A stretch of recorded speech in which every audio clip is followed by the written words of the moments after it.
নমস্কার বন্ধুরা, আমার কুকিং চ্যানেলে আবারও সবাইকে স্বাগত। আজ আমি আপনাদের জন্য নিয়ে চলে এসেছি একদম অনুষ্ঠান বাড়ির মতো ভেজ ফ্রাইড রাইস। কিভাবে বানালে এবং কি কি উপকরণ দিলে একদম অনুষ্ঠান বাড়ির মতো হবে, তা আমি আজকে সেই পদ্ধতিতে বানিয়ে দেখাবো। তারপরে ফ্রাইড রাইস বানানোর জন্য আমি এখানে কিছুটা বাসমতি চাল নিয়ে নিয়েছি।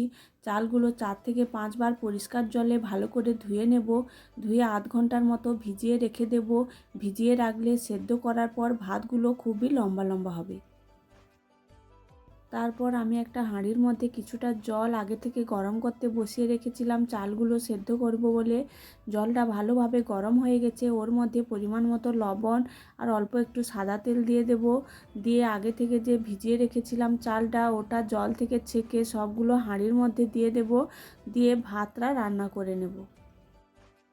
এই চালগুলো সেদ্ধ হতে বেশি সময় লাগে না, 5 থেকে 7 মিনিটের মধ্যে সেদ্ধ হয়ে যায়। যখন চালটা 80 থেকে 85% মতো হয়ে আসবে, নামানোর আগে একটা পাতিলেবুর রস আমি ভাতের মধ্যে দিয়ে দেব। দিলে ভাতগুলো একদম সাদা সাদা হবে। তারপরে ভাতগুলো সব আমি হাঁড়ি থেকে ছেঁকে নেব। ভাতটা আমি ছেঁকে ঠান্ডা হতে রেখে দিয়েছি। তারপরে গ্যাসের মধ্যে একটা কড়াই বসিয়ে দেব। ওর মধ্যে খানিকটা ঘি গরম করে, ঘিটা গরম হয়ে গেলে ওর মধ্যে দিয়ে দেব কিছুটা গোটা গরম মশলা। আপনারা চাইলে এখানে তেজপাতাও দিতে পারেন। গরম মশলাটা দেওয়ার পর দিয়ে দেব গাজর কুচি। আমি গাজরটা ছোট ছোট করে কেটেছি, আপনারা চাইলে লম্বা লম্বা করেও সব সবজি কেটে নিতে পারেন। গাজর দেওয়ার পর দিয়ে দেব বিনস আর গাজরটা 1 থেকে 2 মিনিট ভেজে নেব। বেশি ভাজবো না, তাহলে কালারটা চেঞ্জ হয়ে যাবে, ফ্রাইড রাইসের কালারটা খুব ভালো আসবে না। 1 থেকে 2 মিনিট ভালো করে ভেজে নেব।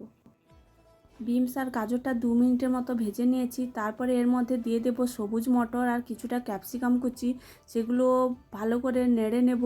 তারপরে দিয়ে দেব ধুয়ে রাখা কাজু বাদাম আর কিশমিশ, সেগুলো অল্প নেড়ে চেড়ে স্বাদ মতো লবণ দিয়ে দেব। সব কিছু উপকরণ ভালো করে মেশানো হয়ে গেলে কিছুটা চিনিও এর মধ্যে দিয়ে দেব। চিনিটা দিলে ফ্রাইড রাইসটা মিষ্টি মিষ্টি হবে। ভেজ ফ্রাইড রাইস সাধারণত মিষ্টি খুব ভালো লাগে, যে যেমন মিষ্টি পছন্দ করেন ওই অনুযায়ী চিনিটা দিয়ে দেবেন। তারপরে শেষে অল্প একটু গোলমরিচ দিয়ে সব কিছু ভালোভাবে মিশিয়ে নেব। সব কিছু ভালোভাবে মেশানো হয়ে গেলে আগে থেকে যে ভাতটা আমি ছেঁকে ঠান্ডা করতে রেখেছিলাম, ওই ভাতটা দিয়ে দেব। ভাতটা দিয়ে সবজির সঙ্গে খুব ভালো করে মিশিয়ে নেব। ভালোভাবে মেশানো হয়ে গেলে ওর মধ্যে দিয়ে দেব হাফ চামচের মতো গুঁড়ো দুধ। গুঁড়ো দুধটা দিলে ফ্রাইড রাইসের স্বাদ খুবই ভালো হয় এবং খেতেও খুব ভালো লাগে। গুঁড়ো দুধটা দিয়ে সব কিছু উপকরণ ভালোভাবে মিশিয়ে তারপর নামিয়ে নেব। তারপর নামিয়ে নিলেই একদম রেডি হয়ে যাবে অনুষ্ঠান বাড়ির মতো একদম ঝরঝরে ফ্রাইড রাইস। আপনারাও শীতের সবজি শেষ হওয়ার আগে এইভাবে একবার বাড়িতে বানিয়ে নিতে পারেন, সবার পছন্দ হবে। ভিডিওটি ভালো লাগলে আমার চ্যানেলটি সাবস্ক্রাইব করে দেবেন।